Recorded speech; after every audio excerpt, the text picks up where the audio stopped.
Hi, ഇന്നത്തെ recipe നല്ല പഴുത്ത നേന്ത്രപ്പഴം കൊണ്ട് ആവിയിൽ വേവിച്ചെടുക്കുന്ന നല്ലൊരു സ്നാക്കാണ് കേട്ടോ.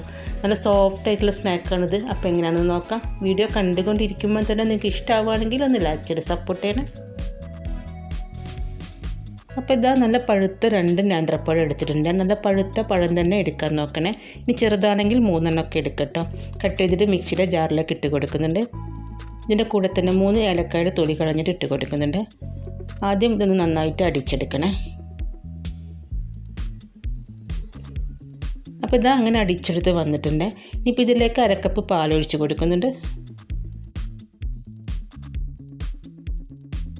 ഇനി ഇതിലേക്ക് വേണ്ടതൊരു 1/4 കപ്പ് ശർക്കരപ്പാനിയാണ്. ഞാനിപ്പോൾ ശർക്കര മെൽറ്റ് ചെയ്തിട്ട് അരിച്ചെടുത്തതാണ്. നന്നായിട്ടൊന്ന് അരച്ചെടുക്കട്ടെ ഇത്. അപ്പോൾ ഇതാ നന്നായിട്ട് അരച്ചെടുത്തിട്ടുണ്ട്. ഇപ്പോൾ ഇത് ബൗളിലേക്ക് ഒഴിച്ച് കൊടുക്കുന്നുണ്ട്.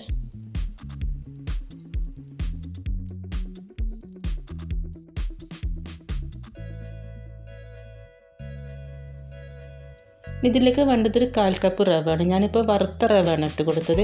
നമ്മളിപ്പോൾ കടയിൽ നിന്ന് വാങ്ങുന്നതൊക്കെ വറുത്ത റവ ആയിരിക്കും. ഇനി വറുത്തതല്ല എന്നുണ്ടെങ്കിൽ ഒന്ന് വറുത്തെടുക്കട്ടോ. നന്നായിട്ട് കട്ടകളൊന്നും ഇല്ലാതെ മിക്സ് ആക്കി എടുക്കണേ. ഇതിലേക്ക് മധുരമൊക്കെ ബാലൻസ് ചെയ്യാൻ വേണ്ടി ഒരു നുള്ളു ഉപ്പിട്ട് കൊടുക്കുന്നുണ്ട്. ഒന്നും കൂടെ മിക്സ് ആക്കി കൊടുക്കാം.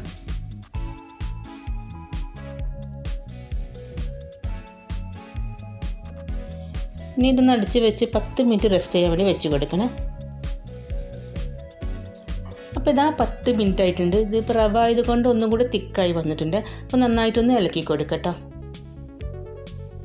ഇതേപോലെ ഒരു കേക്ക് ടിൻ എടുക്കാം. എന്നിട്ട് ബാറ്റർ ഇതിലേക്ക് ഒഴിച്ച് കൊടുക്കുന്നുണ്ട്.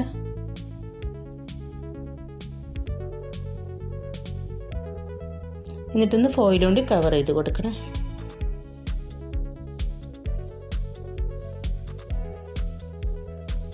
ഈ ഫോർക്കോ കത്തിയോ കൊണ്ടൊന്ന് ഹോൾ ഉണ്ടാക്കി കൊടുക്കട്ടോ. ഇനിയിപ്പോൾ ഇഡ്ഡലി പാത്രത്തിലേക്ക് ഇറക്കി വെച്ച് കൊടുത്തിട്ടുണ്ട്. ഒരു 20 മിനിറ്റ് മീഡിയം ഫ്ലെയിമിൽ വെച്ച് കൊടുക്കണേ.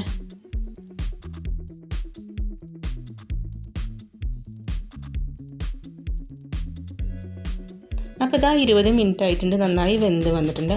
ഇത് ചൂടാറിയിട്ട് വേണം ഒന്ന് കട്ട് ചെയ്തെടുക്കാൻ.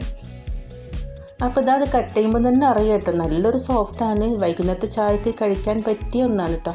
അപ്പോൾ എല്ലാവരും ഒന്ന് ട്രൈ ചെയ്ത് നോക്കുക. വീഡിയോ ഇഷ്ടമായിട്ടുണ്ടെങ്കിൽ ഫ്രണ്ട്സിനൊക്കെ ഒന്ന് ഷെയർ ചെയ്ത് കൊടുക്കണേ. പിന്നെ ചാനൽ ആദ്യമായിട്ട് കാണുന്നവരൊക്കെ ഉണ്ടെങ്കിൽ മറക്കാതെ ഒന്ന് സബ്സ്ക്രൈബ് ചെയ്തേക്കണേ. ബൈ.